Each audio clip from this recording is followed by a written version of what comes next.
a love for a specific food from your childhood or home country, would you turn it into a business and dream of taking it global? Today's episode is about an Indonesian woman who loved the layer cake so much that she made it into a thriving business. Hello and welcome to Season 4 of the Womenpreneur Asia podcast, and I'm your host, Krista Good. I'm also an entrepreneur, author, marketer, storyteller, and connector. Each season, I curate stories and journeys of Asian women entrepreneurs from India to Japan who are open enough to talk about their businesses. These are real conversations with everyday women in business across Asia. This episode is brought to you by Redbox Studio. Today's episode is with Linda Loh, who is the founder and director of Ambon Boenda, a business that makes and sells Indonesian layer cake in Kuala Lumpur, Malaysia. Linda was born in Medan, Indonesia and currently lives in Malaysia. And if you want her rundown of the best food in Medan, don't miss the last few minutes of our interview as she entices me with all the tasty must-eat foods in Medan.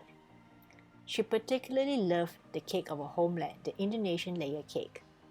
As she had married a Malaysian, she often craved for the true taste of her childhood, and it became a ritual for her to bring back to Kuala Lumpur the layer cake each time she visited Indonesia. As an ardent traveller, she believed that gifting cakes would be a delicious way for people to remember each other. So let's get into today's episode. Linda, welcome to Womenpreneur Asia. Hi Krista, thank you for having me. So Linda, where are you physically located? Okay, currently I'm based in Kuala Lumpur. Yes. But you're not from Kuala Lumpur, are you? No, I'm not local. I'm from Indonesia. I'm an Indonesian Chinese. Yeah, I've been here for, I think, around 14 years. Yes. That's a long time to be in KL. I'm not counting though, so I don't really feel it. Yeah. But do you enjoy being in KL? The culture, the food is quite similar to Indonesia, and it's by flight. It's only 1 hour away. So for me, it's actually very near. Yeah, and I think I used to live in different countries, so it doesn't really changes anything.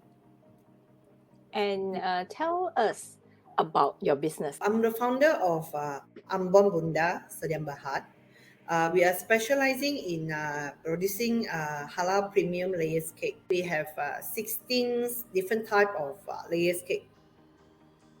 Yeah, and we don't use preservative in our products. That means our cakes are not sweet, not oily, and don't have those artificial essence and all that. We tend to use fresh fruit in the baking part. What is your best selling among the 16 type? I think is original, definitely, and then the pandan, the mocha chocolate, the prunes, the cranberries.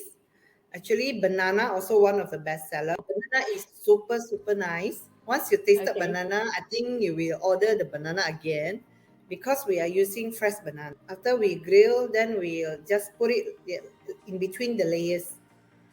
So there's no fresh, essence. Yeah, it's fresh grilled banana.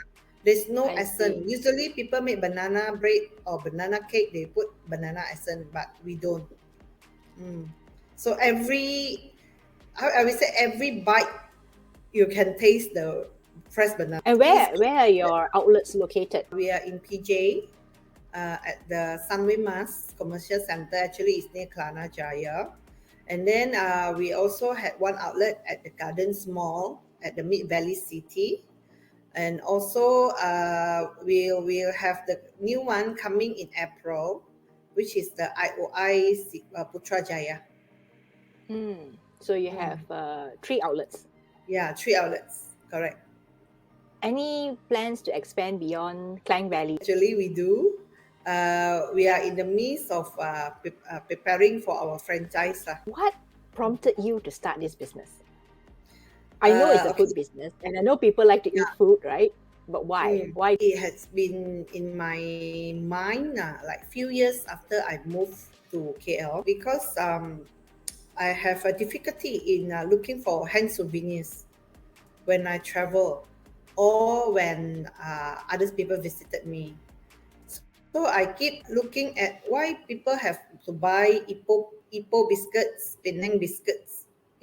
Why it cannot be anything from KL? There's nothing in KL. Then I look at Sarawak. Sarawak, they have their own lace cake. So like, why don't KL have their own lace? Even though the cake is originated from Indonesia, actually the cake is originated from Holland. But then it become our national cake because the local infuses their own spices. It's same with the Malaysia. I'm out here, and then I can use D24 Mosang King white coffee to actually incorporate it into the cakes. That symbolize the souvenir from Kuala Lumpur. So that's how I started. We started, I think, somewhere in 2015 or 2014, about these 2 years, or 2014, 2015. Actually, we were first, we bake at home. Is at the back lane of my landed house. It's like that alley is sharing between other neighbors. So our oven was there.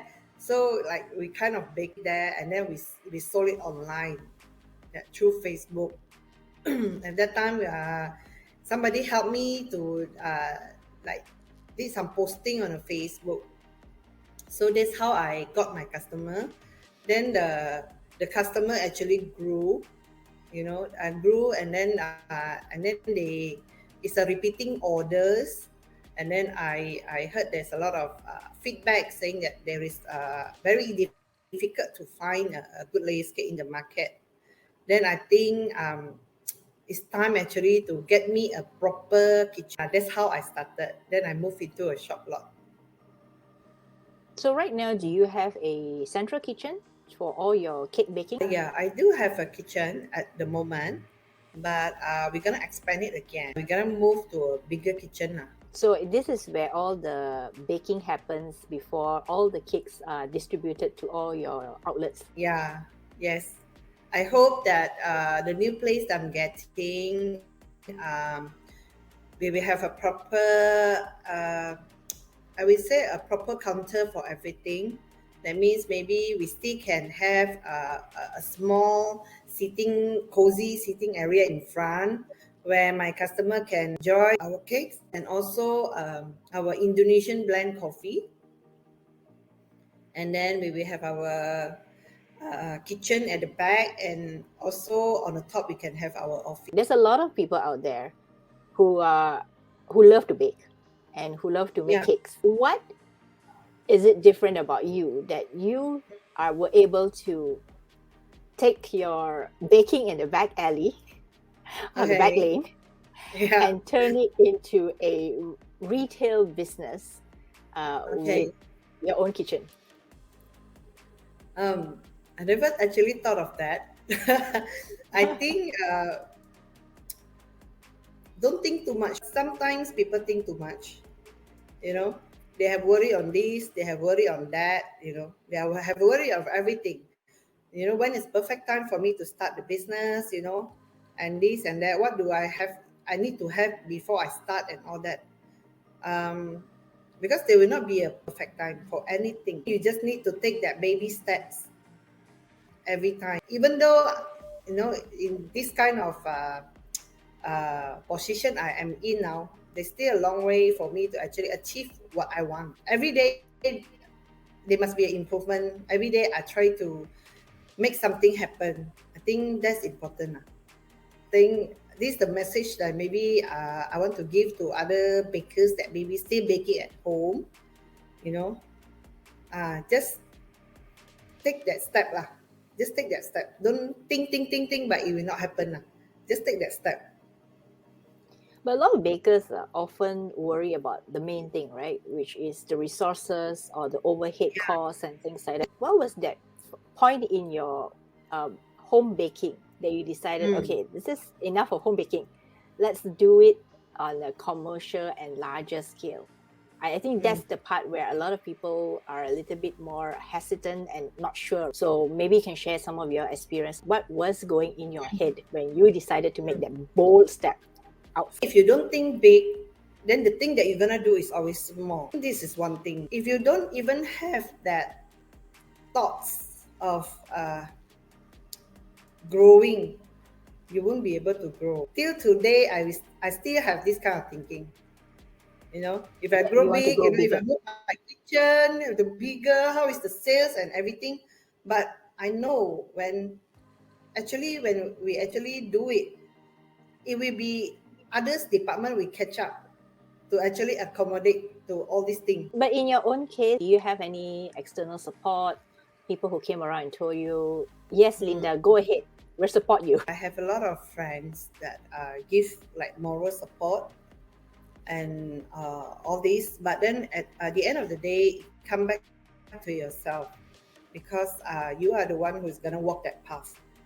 So even advices that people give, at the end of the day, it came back to you. So I think as a business owner, you need to have that intuition where the risk that you're gonna take. You assess the risk, then you also assess if this thing fail, can you take it?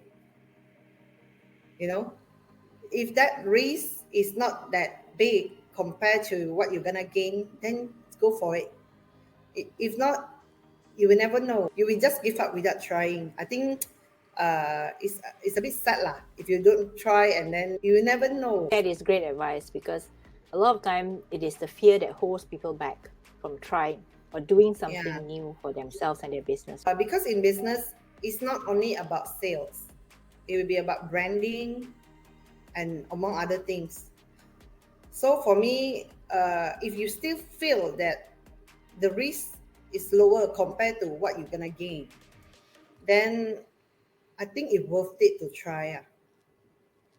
Like maybe a location, people ask you not to take that location because it's like expensive. But if that location can give you a branding that you wanted, people will come look for you. You know, opportunity door will open to something which is bigger. I value at that point. Also, the sales that you're getting, you're not making loss. Then why not? I Don't also just know focus that, on one single area. yeah, like earlier you mentioned that you have an outlet in Gardens, right? Yeah, correct. That one is a different location from your other two outlets, right? So that is a more Yes. in a mall, right?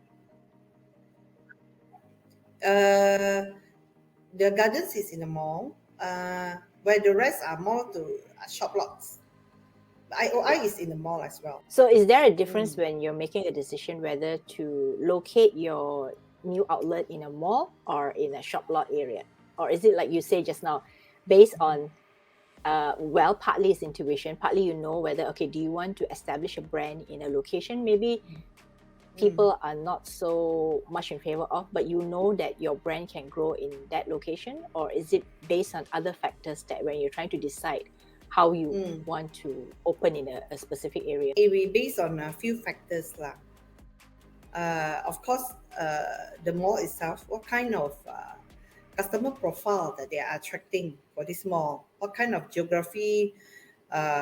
In terms of geography, you also need to assess where are these people all coming from, and I would say it's market analysis lah. What is their like spending? You know, the average income, the races. I think all these play in part when you're deciding something. Yeah. So, but branding and sales is the big part of it lah. I would say for me, in order to decide a location. Have you always been entrepreneurial? Even before this, even before you started Ambon Boenda? Previously, I was working for a hotel because I was in this hotel management studies in Australia. So we had a lot of training and work opportunity in the hotel itself. So I will say that I always in the hotel industry, and also F&B, because we touch about hospitality. F&B is one of them. We had a proper training on restaurant and the back end, and also the operation of the hotel itself. But also other things that like travel industry, tourism is also one of my hobbies lah. That means I will always updated about new place to go, new hotel that's opening, new restaurant that's opening until now. I'm very aware, even though I'm in Kuala Lumpur, but maybe like other place like outside KL, I quite aware what do you have. So in my background, I think most of it in hospitality industry, but I did work for my parents before, but it's not something that related to F&B. In terms of managing staff lah, I think in terms of managing staff, or yeah, I think more or less lah, maybe I got that experience from when I was working for them. I What will business say did your parents do? So it's it's a family business. It's a family business. Nowadays, the way that people do business are different from the last time. When the online step is very different, like branding and all kind of things. Like in Metascript, we don't need to talk about branding. But You just sell, right? nowadays, everywhere need to have branding. You also highlighted a very important point, and that is branding, right?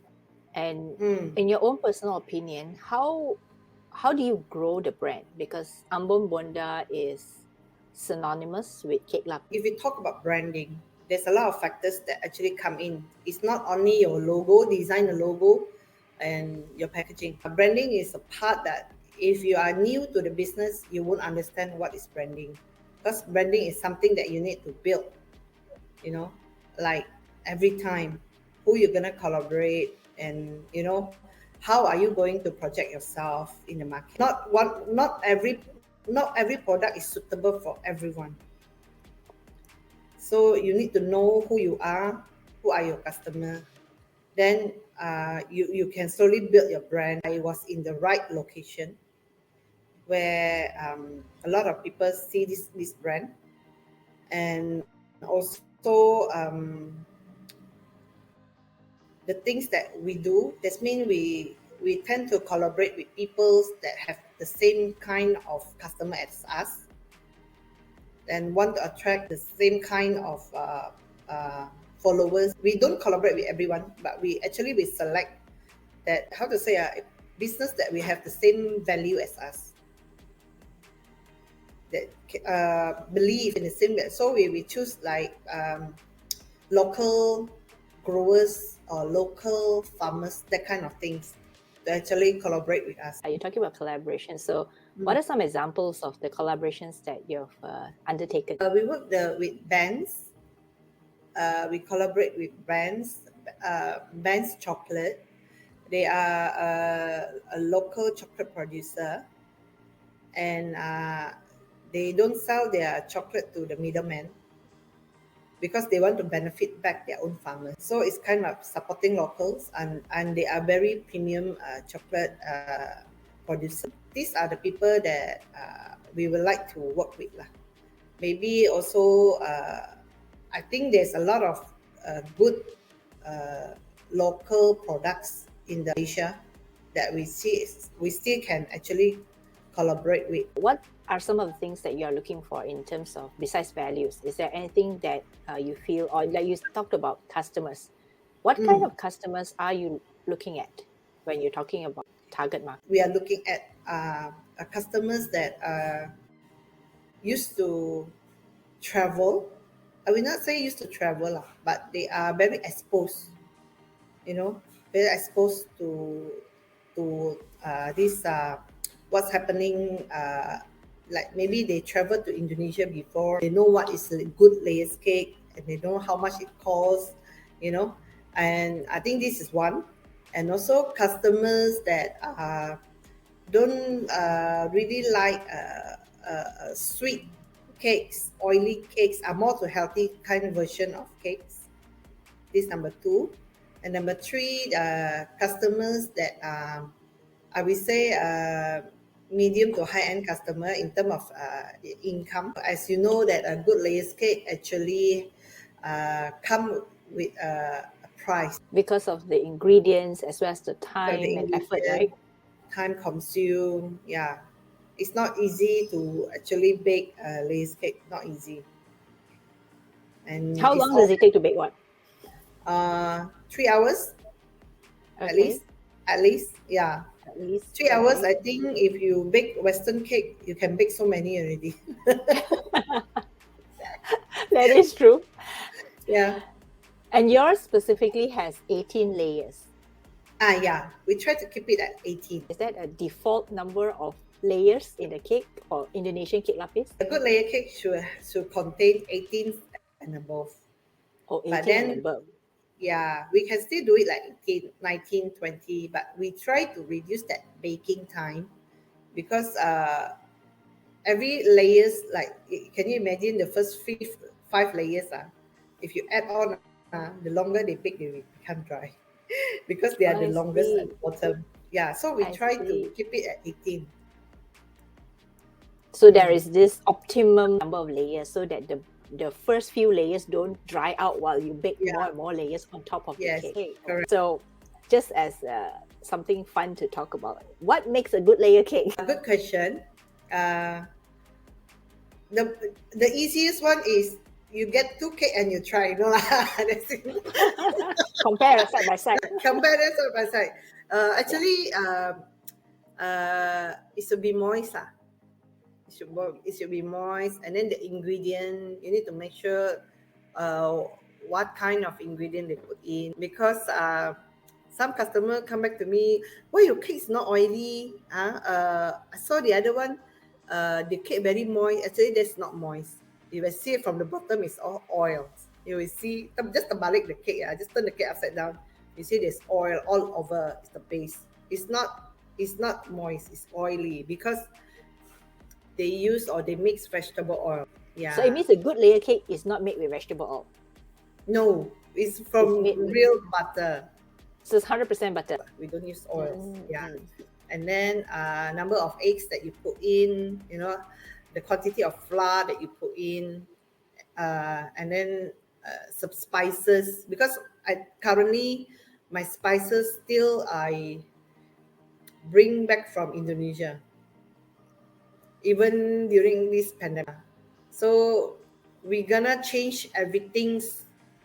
Like we have this plan in our pipeline to change everything. Not everything lah. Maybe most of the things about 60 to 70% or maybe 7 to 80 from Indonesia. I'm trying to actually try to source and work with maybe Indonesia company to collaborate because lace cakes come from Indonesia. I just want to incorporate Indonesia culture, Indonesia heritage in it. So That's why previously we are serving latte, cappuccino, americano, but there will be no more in IYCT. Everything will be Indonesian blend. so you're Yeah. bringing in Indonesian coffee. We will use Indonesian bean. We will blend it here as our signature. Yeah, we will name it all like based on an Indonesian name. Mm. Along That with all is- the cake will be changed, the name, everything. So it's like a little bit of a rebrand in terms of the menu item. Yeah, in terms of name, yeah, but the beverage revamp of everything. So I remember that before we got onto this recording, I remember you said that before you started this business, you didn't know how to bake layer cake. But how did you turn it up? I love layer cakes. Until today, I don't know why. But every time I bite, I eat, it bring me back to my childhood lah. I will say lah. There's certain smell and the taste that really can bring me back to the first time that I tasted layer cake. Yeah, and it was super expensive. Layer cake has always been have a value, a cake with value. So until today, a good one can also cost, if you get it from Indonesia, 200-300 is a very common price. 200, 300 ringgit per kg is a very normal price. So that's how I started my baking journey. Because every time I came back, like maybe in Australia or Singapore or wherever I went, I came back. The first cake that I will buy is lace cake because I miss that flavor, and lace cake is also the one that I will bring back to where I like it a lot. Then I think then it's good if like because I always oversee, so it's good if I know how to bake this cake. So I think when I was 20, 21, I think about that. Then I learned to bake from one lady lah. She's teaching all these cakes, layers cake. So I learned from her, and I remember my mom bought me my first layer cake oven. So like also I put it inside the house, and I was sitting there like I think 3 days. I bake every day. I wasted so much butter and so much egg. I just keep baking. I ate it myself. 3 days. I put a lot of weight. Is the oven different from our regular oven? Yeah, it is. It is different. It's custom made. Even now, Oh, all my oven are still custom made.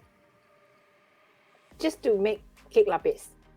Yeah. So my technician before MCO, like they will come every year to actually check on the oven and all that. Yeah. It's still very traditional. We are still using a traditional baking method. So what happened after that? You keep baking and eating your own cake, and then Yeah, keep baking and eating for 3 days. Yeah, for 3 days lah. I remember that 3 days lah. But sitting there not moving, just baking. So happy. Yeah. So then but I still went to look for like different master bakers lah. I think total I have five. Total I have five lah. Yeah. Even when I was in Malaysia, I still actually flew to Jakarta and learned 2 times I think. Yeah, one in Medan, one in Jakarta. Yeah, no, because it's layer cakes are very popular cake in Indonesia. So they don't ask me why. It's so popular. The local will have it all the time. The tourists will come and buy it all the time. Yeah, it's some things that everybody must have during festive season as a souvenirs. It's actually a gift, so it's normal for them. I'm trying to create that here in KL. as a souvenir, Mm. as a gift for It's a people souvenir. to give to Yep. friends. I'm sure a lot of people have certain challenges, right, when they start their business. Mm. And I Mm. know you talked a lot about thinking big and taking that Yeah. first step, even though maybe Yep. sometimes you are scared, right? But what are some of the early days challenges that Okay. you faced when you decided to think big and step out of your home to do this? Challenges in part of the business aspect, maybe the ingredients that you're gonna source, because not all ingredients the same with what you have in Indonesia. Indonesian market is well established, easily for you to actually get the ingredients, you know. But I think here sourcing the flour, sourcing the butter, you want something that like very similar to what you have, and then also the labor. Indonesia is easy to find a bakers because this cake is very common. But here you need to train them. Not everybody is patient. We also had a experience. We actually hired a 4-star hotels chef, pastry chef to come in. He couldn't stand it because of the lengthy baking time. He didn't have the patience to actually uh, bake the whole process. I think baker is also one. So thirdly, besides coming from the ingredient and baking aspect, I think is your mindset, because somehow you are in this new environment and starting up with a business or cakes that uh, not everybody will know the value of lace cake. So I need to educate them educate your customer. When customer give you a feedback that that is negative, that means like, why your cake is like 40 ringgit? I got it at Pasar Malam at 5 ringgit. That kind of thing. Don't I think don't be discouraged because they are not your customer, and you cannot blame them also because they don't understand what is a good layer cake with not a good layer cake. They don't have this kind of knowledge. I think we just need to educate them, you know, uh, and just let them know the information and let them try lah. Also, even our own staff, they will also buy other people layer cake, and then they will eat, and then they will eat my cake, and they will tell me their feedback. I don't ask them to do that, but they will go and they buy, and then they compare. Even my retail staff, I think she is my number one fan. She keep buying for herself, and then she keep eating cakes.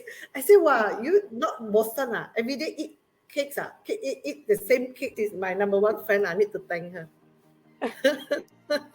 What is her name? Ayu.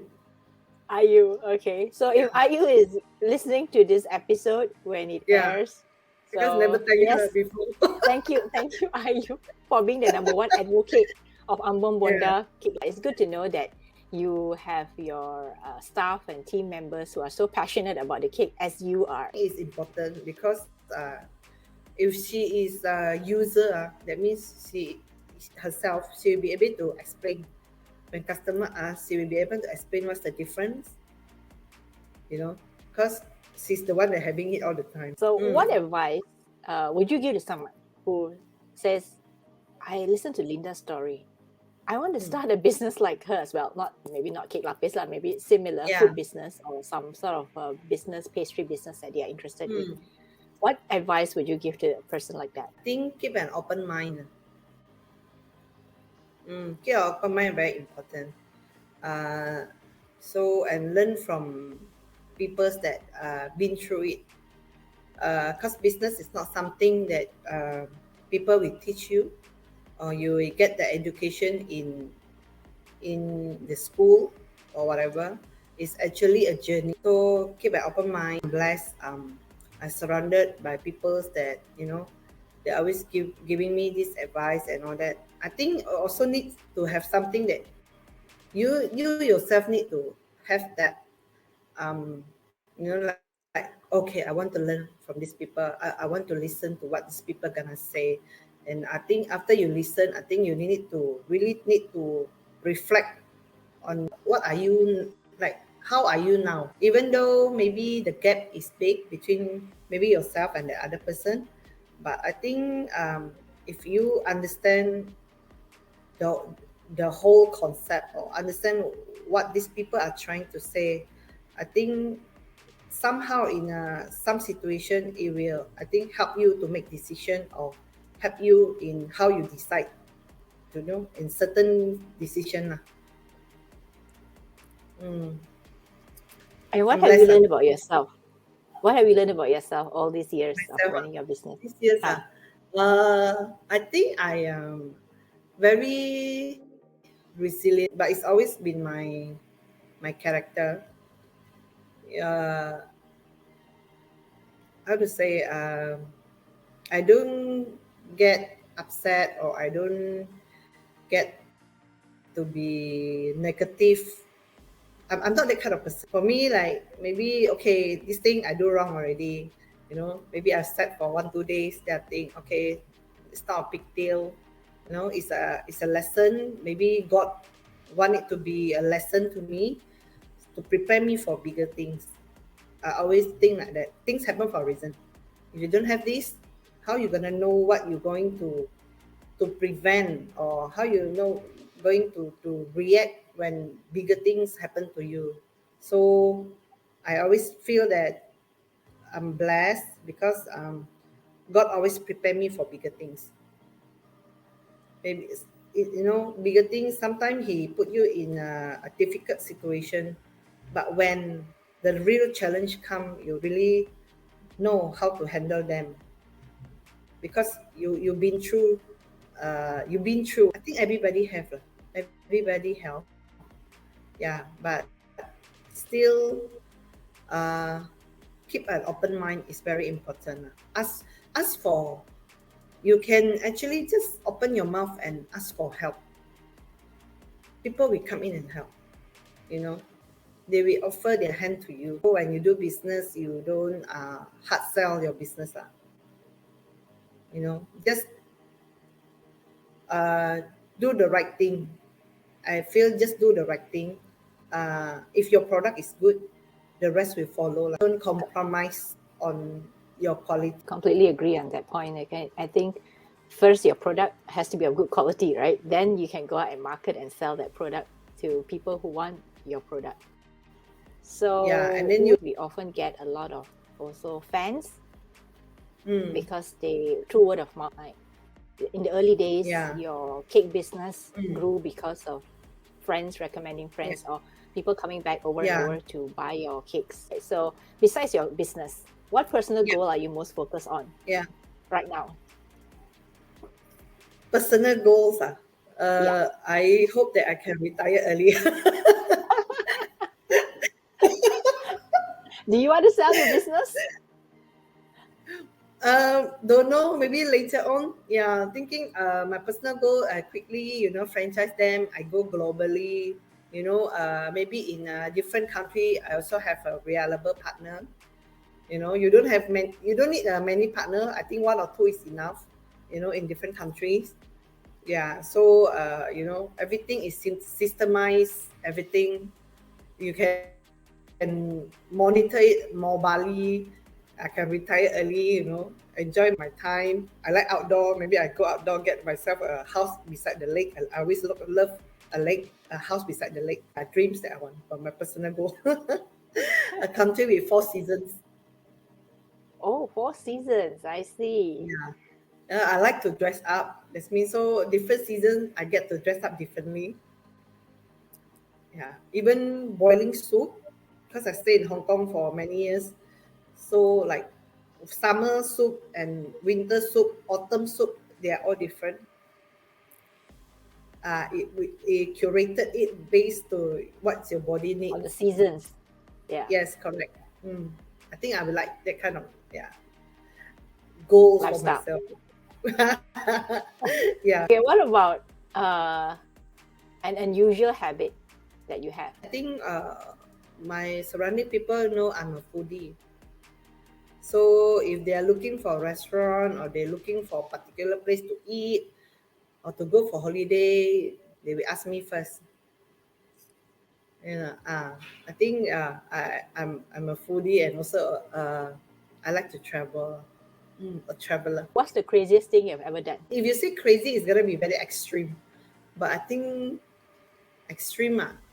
I don't know whether riding a horse in inner Mongolia 3 hours under the rain, is that count? It was raining, and as you know, the Chaoyan, the grassland, is super huge. Couldn't even see the borders.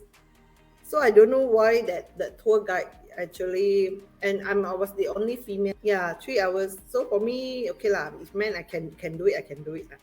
So no complaint. Just enjoy it, no complaint. Actually, it's sometimes when you're in this kind of situation, it's the mindset lah. For me, it's always your mindset. If you think everything is good, positive, you can learn something out from this situation, then it's gonna be something that's good.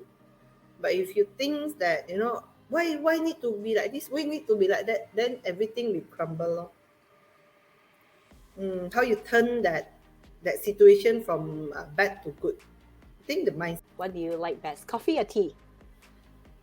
Previously, I will answer you tea. And now? But now, I love coffee. I always love the smell, but I couldn't drink because of caffeine can make me restless and heart palpitation, and also I couldn't sleep at night until the next afternoon. I'm very sensitive. Somehow recently my body can accept coffee.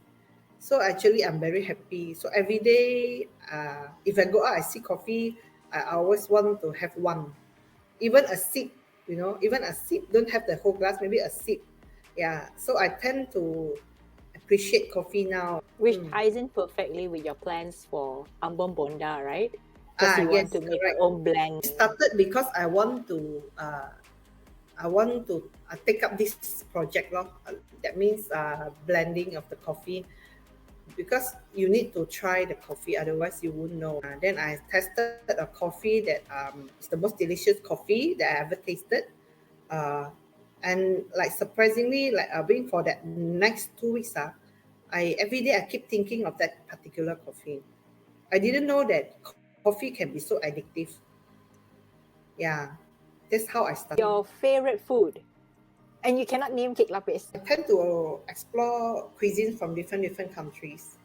So I think they are all equally delicious. Yeah, Medan food is always the best. I think their noodles, there's no other place we have noodles like Medan noodles. Medan noodles, they have a lot of things that they put in. Maybe one Hokkien Mee. Our Hokkien Mee and KL Hokkien Mee are different. When I first come and I ordered Hokkien Mee, I was so shocked. Why the Hokkien Mee is like this? Well, it's so black and there's nothing. Only only got the a pork lard and a bit Yeah. of, our Hokkien Mee are different. Our Hokkien Mee is white color. And then our kway teow is beautiful. It's different also. So we really have that kway teow smell. Yeah, it's different. And inside the kway teow, in our Hokkien Mee, we will have prawn, we will have pork knuckle, the small one, and then we will have real crab claw meat, and then we will have fresh oyster, then we will have the fresh prawn ball, and a lot of things are inside. And every noodle comes with different chili. But in Medan, all the chili sauce are homemade. So every noodle shop we make their own chili sauce. Medan is food heavy. We have a lot. Even like nasi padang. Our nasi padang are very different. Even noodles, we have so many varieties of noodle. Even the duck noodles, our duck noodle is really the best. The amount of duck they put in is all fresh duck, and also the coriander, even the fried garlic, they make it themselves. You know what, And then Linda, the you know what, chili sauce also is all homemade. It's so nice. Linda, you make me want to Yes. get on the plane and fly to Medan right now.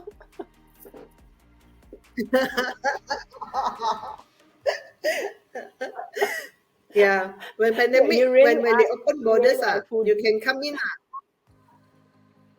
Yeah, I'm foodie. When borders open, I fly in with my friend. I bring in my few close friends, and then you fly from Penang. Penang to Medan, half an hour only. Even if Jakarta, you go Jakarta, everything they will put Medan Road, Medan Kway Teow, Medan Noodle. Because if you don't put Medan, nobody will come and eat. Where Yeah. can people find Linda online? You can find us. Okay, you can find us at our e-commerce website, our e-store at www.ambonboenda.com. So it's AMBON. Boenda. Remember, Ambon Bonda. Bonda means mother. Ambon means what? Ambon is actually the first street that they sell this layer cake, Jalan Ambon. Mm, So I combine the words like Ambon. thank you. Thank you Thank you, for, Krista, for uh, having me. yeah, it's been a pleasure talking to you. And then, in the middle of this interview, I'm getting hungry because you described all the food. The pleasure is mine. So thank you. We'll definitely see you again. Thank you, Krista. Would you start a bakery or even a chain of bakeries like Linda? I always salute those who open retail outlets. But Linda has big dreams for Ambon Boenda. She's entrepreneurial, but more than that, incredibly optimistic and hopeful. And she even shipped her cake to me, so I have had a taste of her Indonesian layer cake. I must say it is moist and rich with the right touch of sweetness. If you enjoyed this episode, please subscribe to the podcast and get on my email list so I can keep you updated weekly when a new episode airs or when I have some different or unusual news to share. All the show notes and extras are, as always, on the Womenpreneur Asia website. Next week, I'm talking to Dr. Wendy Liu, the founder of The Image Creator, an image consultancy business in Kuala Lumpur, Malaysia. Wendy's episode is a must listen as she opened up very honestly about her life, why money was important to her, how she drove her mom up the wall, and why she gets sentimental when she eats grilled fish. So I'll see you next Friday.